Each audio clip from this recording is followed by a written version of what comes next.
Hello बच्चों, सामान्य हिंदी से क्वेश्चन देखिए। निम्नलिखित में से वह वाक्य छांटिए जिसमें क्रिया विशेषण का प्रयोग किया गया है। इसमें से कौन सा है?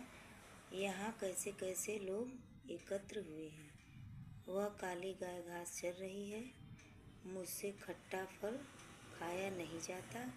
या तुम जी जान लगाकर पढ़ रहे हो। इसमें से कौन सा सही है?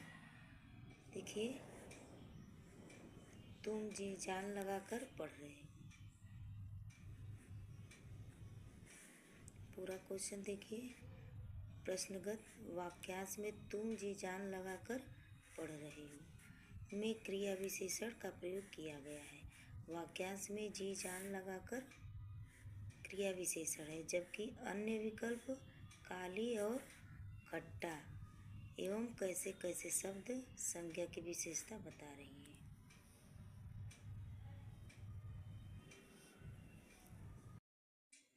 क्वेश्चन देखिए बच्चों, अपनी करनी पार उतरनी का अर्थ क्या है? लोकोक्तियाँ हैं।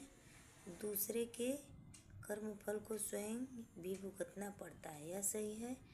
या अपने कर्म का फल स्वयं भोगना पड़ता है, यह सही है। या कर्म का फल अवश्य मिलता है, यह सही है। दूसरों के अच्छे कर्मों का फल अनुसरण करना चाहिए। इसमें से कौन सा सही है? अपनी करनी पार उतरनी का अर्थ क्या है? अपने कर्मों का फल स्वयं भोगना पड़ता है। ऑप्शन बी सही है। पूरा देखिए लोकोक्तियाँ। अपनी करनी पार उतरनी का अर्थ है अपने कर्मों का फल स्वयं भोगना पड़ता है। अपनी करनी पार उतरनी। क्वेश्चन देखिए बच्चों, बहती गंगा में हाथ धोना मुहावरा का सही अर्थ बताइए। बहती गंगा में हाथ धोना। अवसर का लाभ उठाना होगा, अवसर की परवाह करना होगा, अवसर खो देना या अवसर को पहचानना। इसमें से कौन सा सही है? अवसर का लाभ उठाना। ऑप्शन बी सही है। अवसर का लाभ उठाना। पूरा क्वेश्चन उत्तर देखिए। बहती गंगा में हाथ धोना मुहावरे का सही अर्थ होगा अवसर का लाभ उठाना।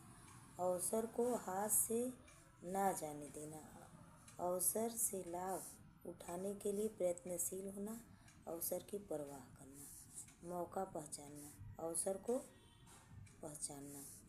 मौका पहचानना, अवसर को पहचानना।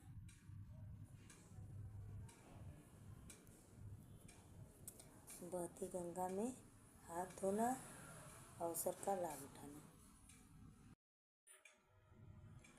क्वेश्चन देखिए बच्चों, विवाद सदैव समाहित करता है। क्या समाहित करता है? प्रतिशोध, क्रोध, जुनून या मतभेद। क्या समाहित करता है बच्चों? विवाद सदैव समाहित करता है। क्या समाहित करता है? मतभेद। ऑप्शन डी सही है। उत्तर देखिए पूरा। विवाद सदैव मतभेद को समाहित करता है। वाद विवाद या बहस किसी विषय पर चर्चा की एक औपचारिक विधि है।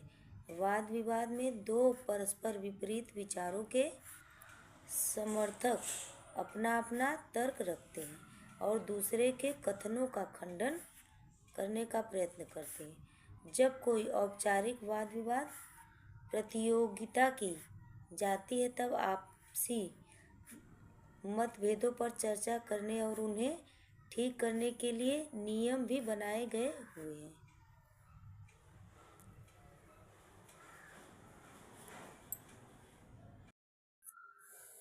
निम्नलिखित में तत्सम शब्द कौन सा है? इसमें से दूध है, हाथ है, आम है या काष्ठ है। इसमें से तत्सम शब्द कौन है? तत्सम शब्द काष्ठ है। तत्सम तद्भव शब्द, तत्सम शब्द और तद्भव। काष्ठ क्या है? तत्सम शब्द है। काठ तद्भव शब्द है। आम्र क्या है? तत्सम शब्द है। आम तद्भव शब्द है। दुग्ध क्या है? तत्सम शब्द है। दूध तद्भव शब्द है। हस्त क्या है? तत्सम शब्द है। हाथ तद्भव शब्द है। इसमें से अरण्य शब्द का पर्यायवाची शब्द बताएं। कौन सा है? आभारी, कांतार, सस्य या कुलीन? कौन सा है? अरण्य शब्द का पर्यायवाची ऑप्शन बी है, कांतार। उत्तर देखिए, अरण्य शब्द का पर्यायवाची शब्द कांतार है। कांतार शब्द के अन्य पर्यायवाची शब्द क्या है? जंगल, वन, कानन, अटवी, विपिन, अरण्य। आभारी शब्द का कृतज्ञ, एहसानमंद, उपकृत, कृतार्थ, शुक्रगुजार, अनुग्रहित। कुलीन का शिष्ट, भद्र, शालीन, सभ्य। सस्य का कृषि, फसल, पैदावार, उपज और खीरमन।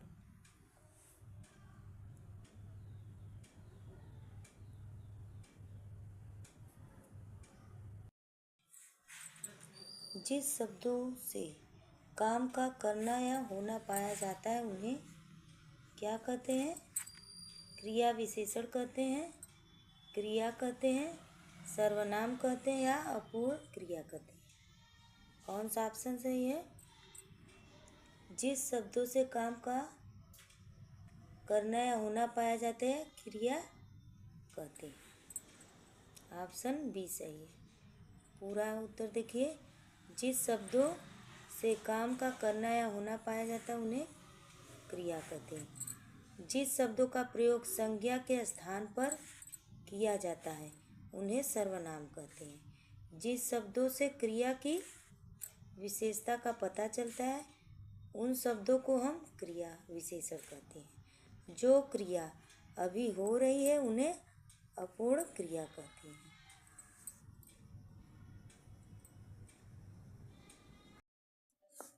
अपनी डपली अपना राग का अर्थ क्या है बताइए? बंदर बाट करना, संगठन का अभाव, अपना गीत गाना, इसमें से कोई नहीं। कौन सा ऑप्शन सही है? अपनी डपली अपना राग। कौन सा ऑप्शन सही है? संगठन का अभाव। ऑप्शन बी सही है। अपनी डपली अपना राग का अर्थ है संगठन का अभाव।